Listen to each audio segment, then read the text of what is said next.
BRS party చేయనిస్తలేదు, ఇదేనా వాళ్ళ పని అని చెప్పేసి అంటా ఉన్నారు. అధ్యక్ష, మూసీ నది ప్రక్షాళన ప్రారంభమైందే బీఆర్ఎస్ పార్టీ ఆధ్వర్యంలో మా కేసీఆర్ గారి నాయకత్వంలో అని చెప్పేసి ఈ సందర్భంగా మనవి చేసుకుంటున్నాం. సార్, మూసీ నదిలో 3 స్థాయిలు ఉంటాయి అధ్యక్ష. ప్రక్షాళన చేస్తాం 3 స్థాయిలు ఉంటాయి అధ్యక్ష.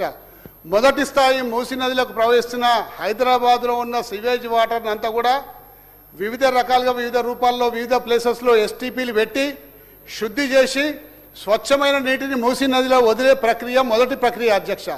ఆ మొదటి ప్రక్రియ 3600 కోట్ల రూపాయలతోటి ఆ రోజు ముఖ్యమంత్రి గారు ప్రారంభించి 31 ఎస్టీపీల నిర్మాణం ఆ రోజు పెట్టింది అధ్యక్ష.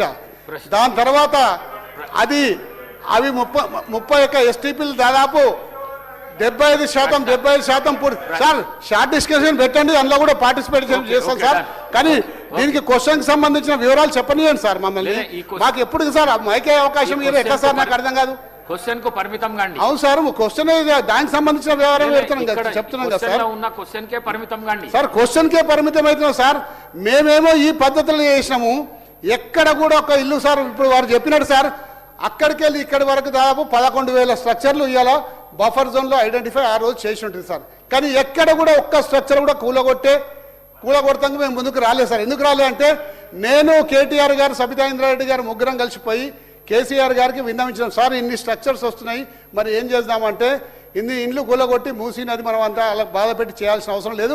ఇండ్లు కూలగొట్టకుండా ఏ విధంగా చేయగలుగుతారో ఇంకో ఫార్ములా తోటి మీరు రండి మా ముందుకు, అప్పుడు మనం దాన్ని టేకప్ చేద్దామని చెప్పడం వల్ల మేము ఇండ్లు కూలగొట్టకుండా ఏ విధంగా చేస్తారో ఒక 2 ఫార్ములాలు తయారు చేసే వరకే ఇంతలో ఎలక్షన్ నోటిఫికేషన్ వచ్చింది సార్. ఆ ఎలక్షన్ నోటిఫికేషన్ తర్వాత ప్రభుత్వం మారిపోయింది. ఈ ప్రభుత్వం కక్ష కట్టినట్టు ఇవాళ పేద ప్రజల మీద పడి వాళ్ళ ఇళ్లకు రెడ్ మార్కులు పెట్టి నిద్రాహారాలు లేకుండా చేసింది సార్. నిద్రాహారాలు లేరు, ఇవాళ మనుషులు నిద్రపోతలేరు, అన్నం తింటలేరు. ఎప్పుడు మా ఇంట్లో కాలేరు వెంకటేష్ గారు, దానం నాగేందర్ గారు. అధ్యక్ష, థ్యాంక్ యూ సార్. సార్, ఈ జంట నగరాలకు సంబంధించినటువంటి ఈ మూసీ నదిని ప్రక్షాళన చేయాలన్నటువంటి కార్యక్రమాన్ని రాష్ట్ర ప్రభుత్వం తీసుకోవడం, హైదరాబాద్ సిటీకి ఒక ఫేస్గా వచ్చేటువంటి ఇది హైదరాబాద్ సిటీ గ్లోబల్ సిటీగా గుర్తింపు పొందుతున్నటువంటి ఈ సందర్భంలో ఇప్పుడే మేము చూసాం అధ్యక్ష, మంత్రి గారు ఇచ్చినటువంటి సమాధానాన్ని. ప్రశ్న ఇందులో ఉన్న సార్ ఒక్క నిమిషం సార్. కేటీఆర్ గారు 1 మినిట్, సుధీర్ రెడ్డి గారు 1 మినిట్. ఇందులో ఉన్న ప్రశ్నకు పరిమితమై మాట్లాడితే ఇస్తా, కానీ ప్రసంగాలు చేస్తే మాత్రం 9 నిమిషాల్లో కంప్లీట్ కాదు. ఇస్తా, మాట్లాడి దానం నాగేందర్ గారు మాట్లాడి ఇస్తా దానం నాగేందర్ గారు మాట్లాడడానికి ఇస్తా. సార్, గతంలో ఇస్తాను. మరి గతంలో నేను కూడా అప్పుడు ఉన్నాను అధ్యక్ష, హైదరాబాద్ సిటీలో శాసనసభ్యుడిగానే. హరీష్ రావు గారు, అయితే తమరి ద్వారా నేను తెలుసుకోదలుచుకున్నాను, గౌరవ మంత్రి గారి ద్వారా. గతంలో కూడా సోషో ఎకనామిక్ సర్వే జరిగింది. ఆ సోషో ఎకనామిక్ సర్వేలో ఎన్ని కుటుంబాలని మీరు ఐడెంటిఫై చేశారు? నాకున్న సమాచారం ప్రకారం అధ్యక్ష, సుమారు 10,000 కుటుంబాలను ఆ రోజు సోషో ఎకనామిక్ సర్వే జరిగిన తర్వాత సుధీర్ రెడ్డి గారిని మరి మూసీ నది దాని బోర్డుకి చైర్మన్గా నియమించిన తర్వాత 10,000 మందికి, అందులో కొంతమందికి సుమారుగా డబుల్ బెడ్రూమ్ ఇస్తామని చెప్పి వాళ్ళతో కన్సల్ట్ కూడా తీసుకున్నాను. ఇప్పుడు వాళ్ళ వచ్చినటువంటి ఆన్సర్ క్వశ్చన్లు మాత్రము డిఫరెంట్గా ఉంటున్నారు. కాబట్టి మూసీ నదిని ప్రక్షాళన చేయాలని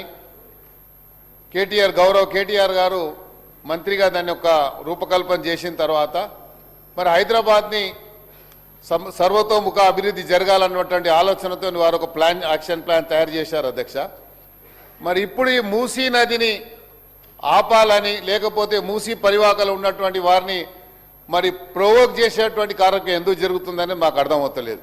హైదరాబాద్లో పుట్టిన వాడిగా మా బాధ్యతగా ఉంది అధ్యక్ష, హైదరాబాద్లో అన్ని ప్రాంతాలు అభివృద్ధి చెందాలని. మూసీ అంటే మీరు ఒక మురికి కాలువగానే దాన్ని పదే మూసీ అంటే మూసీ నది అంటే అది మురికి కాలువ కింద మీరు పదే దాన్ని ఒక ఎస్టాబ్లిష్ చేయడానికి ప్రయత్నం చేస్తున్నారు అధ్యక్ష. అది ఒక జీవనది అధ్యక్ష.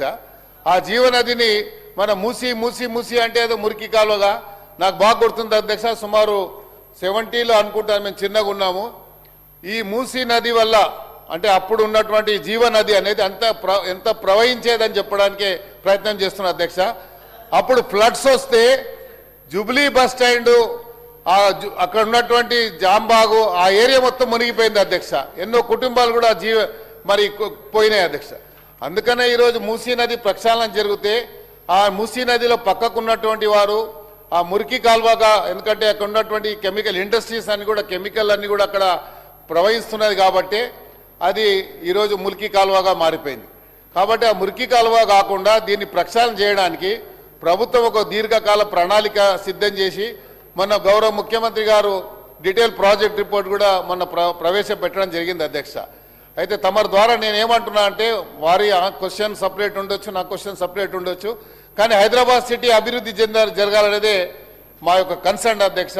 అందుకనే దీంట్లో ఈ క్వశ్చన్లో మన పేరు లేకపోయినా నేను ఇందులో సిగ్నటరీ కాకపోయినా నేను అడుగుతున్నానంటే హైదరాబాద్లో అభివృద్ధి జరగాలి. ఈ మూసి అభివృద్ధి జరిగితే కేవలం ఇక్కడ వికారాబాద్ నుండి నల్లగొండ వరకు, నల్లగొండలో ఫ్లోరైడ్ ఎఫెక్ట్ వల్ల కుటుంబాల్లో నాశనం అవుతుంది, అక్కడ ఉన్నటువంటి ఇరిగేషన్ నాశనం అవుతుంది. కాబట్టి మూసి అభివృద్ధి జరగాలంటున్నాం. అయితే మూసీకి సంబంధించినటువంటి ఏదన్నా మీరు అంటే ఒక కన్స్ట్రక్టివ్ ఆలోచనతో అందరు ముందుకు రావాలని, ఇర్రెస్పెక్టివ్ ఆఫ్ అందరు కూడా పొలిటికల్ పార్టీస్ వాళ్ళు ఒక కన్స్ట్రక్టివ్ సజెషన్ ఇచ్చి ప్రభుత్వానికి సరైనటువంటి డైరెక్షన్ ఇవ్వాలని చెప్పి గౌరవ మంత్రి గారు డీటెయిల్ ప్రాజెక్ట్ రిపోర్ట్లో ఉన్నటువంటి ఎస్టిమేషన్ కాస్ట్ ఎంత అయింది, అక్కడ ఎన్ని కుటుంబాలు ఐడెంటిఫై చేశారో, గతంలో కూడా సుధీర్ రెడ్డి గారు చైర్మన్గా ఉన్నప్పుడు ఒక ట్రాక్ ఒకటి చేశారు అధ్యక్ష. ఆ ట్రాక్కి సంబంధించి సుమారు 30-40 కోట్ల రూపాయలు ఖర్చు పెట్టారు. నేను మొన్న ఇది క్వశ్చన్ వచ్చిన తర్వాత పోయి చూశాను అధ్యక్ష, నిన్న పోయి చూస్తే ఆ ట్రాక్ మొత్తం కొట్టుకుపోయింది అధ్యక్ష. అది 30 కోట్లు ఖర్చు పెడితే ఇప్పుడు ట్రాకే లేదు అక్కడ. మరి ఎక్కడ పోయింది అధ్యక్ష ట్రాక్? అది మరి ఎందుకు అదే దానికి ఒక ప్లానింగ్ లేకుండా మీరు ట్రాక్ వేస్తే ఆ ట్రాక్ ఎక్కడ పోయింది? వాకింగ్ ట్రాక్ అని పెట్టారు. మరి అంటే ప్రభుత్వ డబ్బు మిస్యూజ్ అయినట్టే కదా అధ్యక్ష. అంటే మీరు సరిగ్గా ప్లానింగ్ లేదు అని చెప్పడానికే నేను ప్రయత్నం చేస్తున్నా అధ్యక్ష. ఆ ట్రాక్ ఉంటే ఎక్కడో చెప్పండి. 340 కుటుంబాలు ఐడెంటిఫై చేశారు, వాళ్ళు రీహాబిలిటేట్ చేశారు. మళ్ళీ మిగతా వాళ్ళని ఎందుకు చేయలేదు అప్పుడు? ఇవన్నీ కూడా మంత్రి గారు చెప్పాలని తమ ద్వారా మంత్రి గారు కోరుతున్నారు. సార్ సుధీర్ రెడ్డి గారు గతంలో ఈ మూసీ ఒక 2 నిమిషాల కథం చేస్తాను సార్ అని చెప్పి మంచి సూచన సలహాలు ఇస్తాడని చెప్పేసి మరొకసారి అవకాశం ఇస్తాడు సార్. 2 నిమిషాలు సార్, ఎక్కువ తీసుకోండి సార్. సార్ నేను 3 స్థాయిలు చెప్పిన సార్. మొదటి స్థాయిలో మూసీ నదిలోకి ప్రవహిస్తున్న డ్రైనేజ్ వాటర్ని అంతా కూడా ట్రీట్మెంట్ చేసి శుభ్రమైన వాటర్ని మూసీ నదిలోకి వదలాలి సార్.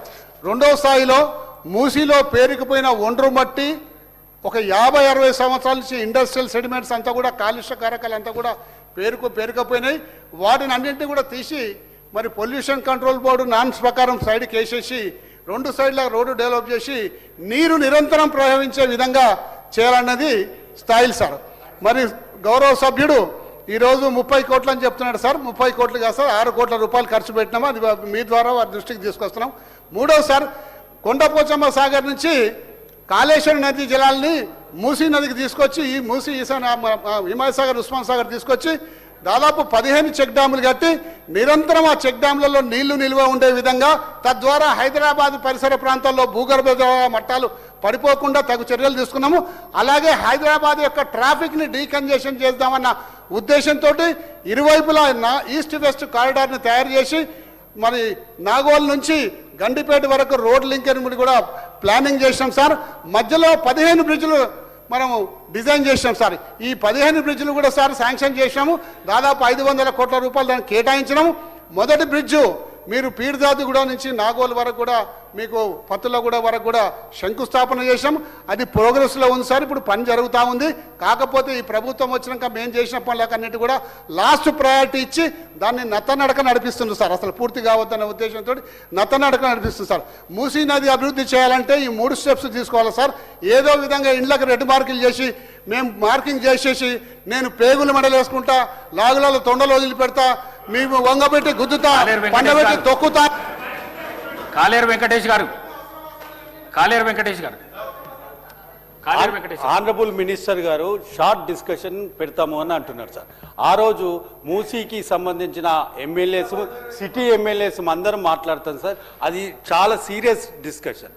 శ్రీధర్ బాబన్న, మీరు ఒకవేళ షార్ట్ డిస్కషన్ పెడతా అని ప్రామిస్ చేస్తే మేము నెక్స్ట్ టైం అప్పుడే participate. It is detailed discussion is required. Bandaru Lakshma Reddy గారు ఇక్కడ ఉందండి మినిస్టర్ గారు.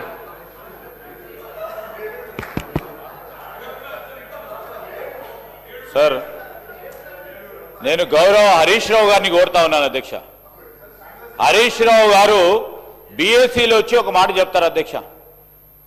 చెప్పినప్పుడు వారు గౌరవ సభ్యులకు కూడా తెలియజేయాల్సిన అవసరం ఉంటుంది. మేము మా గౌరవ సభ్యులకు, మా గౌరవ సహచార మంత్రివర్గుల సోదరులందరికీ కూడా తెలియజేశాం మీరు తీసుకున్న నిర్ణయానికి.